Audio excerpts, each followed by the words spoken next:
Hi there. I'm here at the OpenStack Summit, broadcasting from the OpenStack and Beyond. With me is Neela Jacques, and we'll be talking about NFV and ODL. And Neela have a lot of things to say about it, just from the previous discussion that we had. So first of all, I think that the discussion that I'm hearing a lot is NFV is really for carriers and telcos, or is it a thing that applies to enterprise as well? Sure.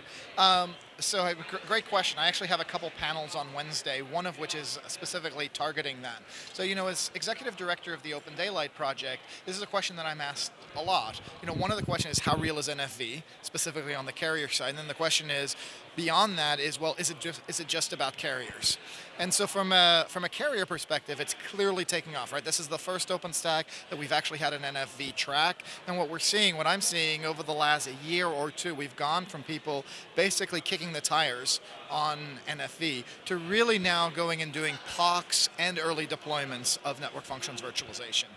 But then the next question is, well, is the virtualization of network functions something that you'll only see at carriers or something that enterprises will go for? And I think what you find out is it depends which parts of NFV. Some parts of NFV, like, say, customer premises environments, actually have a lot of clear corollaries with non-service providers. So whether we're looking at Thomson Reuters, whether we're looking at Fidelity, whether we're even looking at things like insurance companies, there are a lot of people who actually have captive hardware that is sitting out at their endpoint out in the field. It could be a local office, a branch office, it could be a captive agent, something like that. So this question of how do I make sure that I'm able to manage that without having to send an individual down, that is something really important. If we look at things like service chaining, the ability to spin up and spin down VMs with network services, whether it be a firewall or deep packet inspection, security is becoming more and more important. Those really translate over very well. The differences, however, is things like OSS BSS, which you find in the carrier world, don't actually exist very well in the enterprise world. And so I think that, as we look at NFV, I think yes, there are a lot of ways in which all the work being done in the NFV community for carriers will end up benefiting others. So basically, what you're saying, if I just summarize what you said, is that everyone that has network would rather run it, especially in a cloud environment, in a virtualized way, and need a way to automate it, and that's what NFV is all about. And that's not that different than carriers between carriers and enterprise, or larger enterprise, I should say. That's right. Excellent. Now, if I go one step forward, and I think one of the things that I'm seeing also is all the classic enterprise, classic and network users like Cisco and all the Nokia and Ericsson of the world, and now we're starting to see NFV reshaping the world because of that open source movement. And now there is Versa, and there is obviously Metaswitch, and there is open source networking. How much do you think the impact of open source will apply to NFV and ODL specifically? Sure. Um, I think that there's been this big question around how do we build platforms and how do we establish platform. And I think there's been sort of a pull between best of breed and integrating systems that has existed in general in IT, especially on the networking side. And certainly I think over the last 3 to 5 years, we've seen a huge pendulum shift to people saying, you know what, I really do want more open systems. I feel locked in to what I have before, and I want an open system. And so initially, people talked about open standards and open APIs. But what we found is that wasn't enough, and that what people really want is a core underlying platform, and that platform is shared. And then having multiple applications, different pieces of hardware, different management stacks, all that can work around that platform. And this is why I think you've seen so much investment here in OpenStack. I mean, it's incredible, the thousands of people who are all here. They all have to make money. They all want to make money, but they realize it makes much more sense to collaborate around one compute platform than it does to each try to create their own. And so clearly we're seeing so much momentum coming up in things like OpenStack. The question then becomes, well, what about in networking? And this is why Open Daylight has existed. We need an OpenStack or a Linux of the networking industry. And already we're seeing, if you look at most major vendors right now are participating in Open Daylight, have efforts. We're not yet in the place in which people are willing to dump proprietary and go fully on open. I think we're still in that transitionary stage where people are doing the open thing and the proprietary. The proprietary has the potential of making a little bit of money, but it's higher risk. It's very binary. The open is a little more complicated. It's a little bit harder. There's questions of how do I make money, but it's much more likely to succeed. And so I think the same dynamics that you're seeing here in the OpenStack community, you see in the networking community with Open Daylight. So one thing that you said is that there is the tension or classic tension between having an open system versus a turnkey solution or fully integrated solution, and that applies also from that movement towards open standard or open networking in this case. Now, ODL in itself, I think, was one of the pioneers, I think, to touch the network piece, which was kind of put in a safe garden in a way for a long time to be like relatively speaking to storage and compute in the data center world. How do you explain the move from NFV, from ODL into OpenStack? How does that relationship work?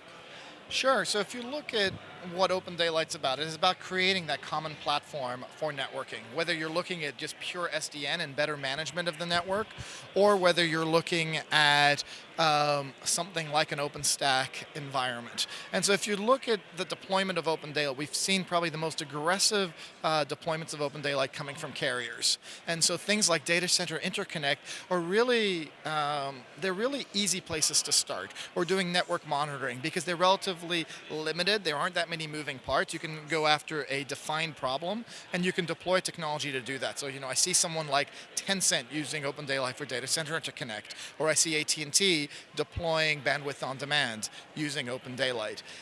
If we look on the OpenStack side, the first challenge that people have had is simply deploying OpenStack and getting it working for them. One of the challenges of that has been the networking side. And so the OpenStack community has had a huge desire to see controllers being part of it, and I think has really been struggling between taking things that are very simple but have limited capabilities versus things that have the capabilities that they want and yet add one more set of moving pieces on top of the whole. I think we're seeing something major happening right now as both Canonical with Ubuntu and now Red Hat OpenStack, both of them are including Open Daylight within their distributions. So this is making it that much easier for people who, for now, they've had to take OpenStack, figure out how to get OpenStack working, take Open Daylight, and then getting to work together. So for a typical enterprise, that's been daunting.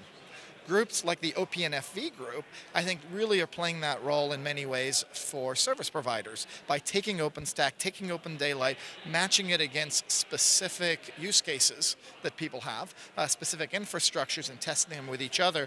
They're really filling a need where it'd be hard for AT&T and Verizon and TeliaSonera and all the different players who do it themselves, being able to have one community do it together is something that really saves people a lot of time, makes it more likely that they're going to be successful. So do you see a day in which we will be able to manage a lot of the network gears through one interface, which is Open Daylight?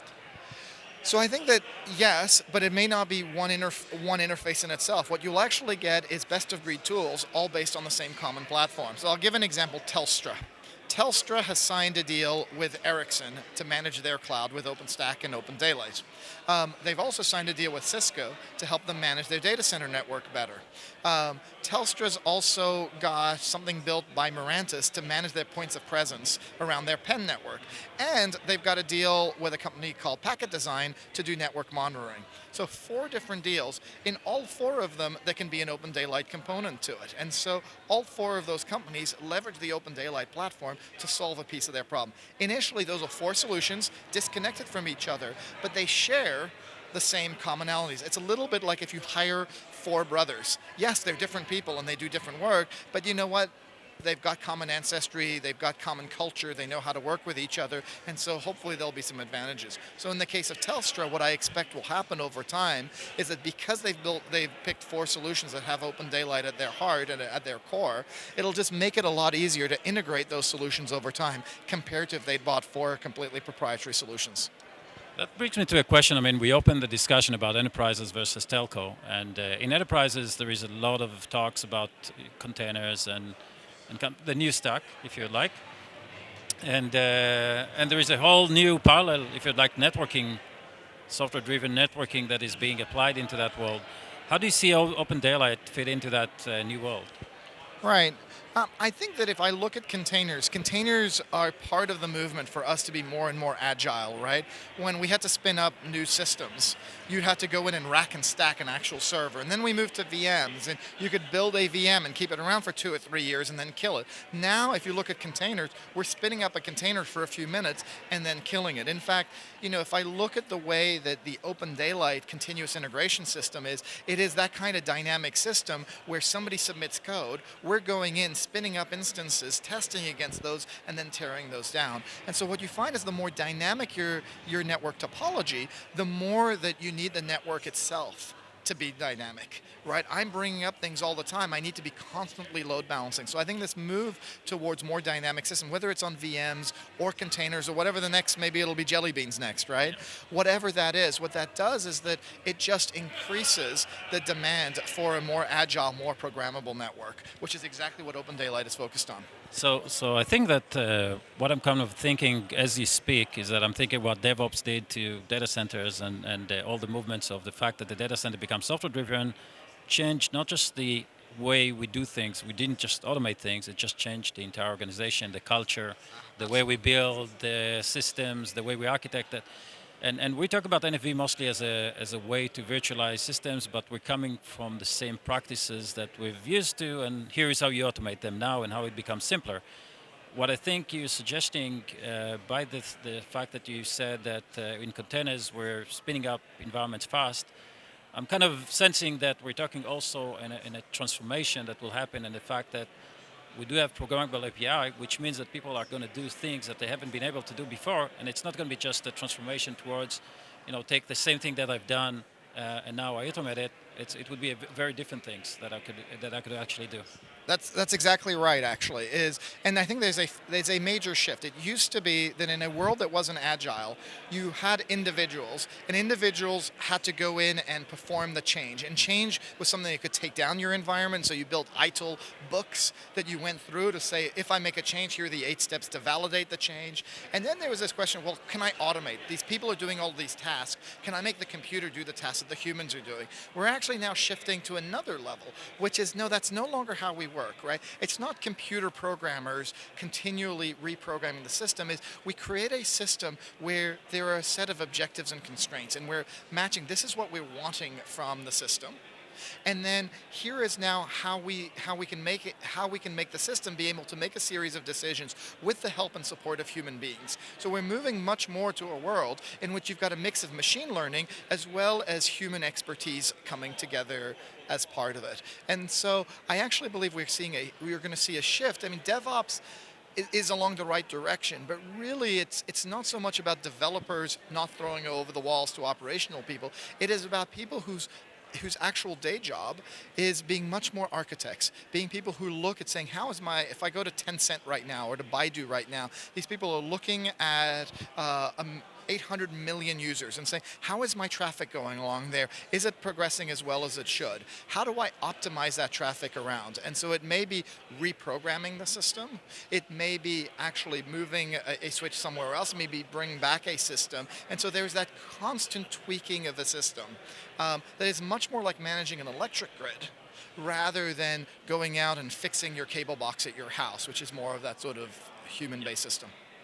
Okay, so I think we need to wrap up. And one analogy that I have in mind, in terms of at least the people that are not yet familiar with a lot of that, because for many people, especially developers, networking is kind of a black box thing. And something to realize, an analogy that I was thinking to realize, and I wanted to hear if you agree with that. What is the size of disruption that we're talking about right now? I was thinking about the analogy of Android versus BlackBerry, for example. And I think we're talking on something at that scale, right? Would you agree with that, or do you think that it's? Yeah, yes and no. I think the right analogy you brought up, cell phones, I think is the right way, which is, when people think about disruption, they think about burning. In the Hindu mythology system, you've got Shiva, who's the destroyer, and people often think about it as, the volcano erupts, everything gets killed, and then slowly over time, little sprouts come up. that I don't think that that's actually the way that we're going.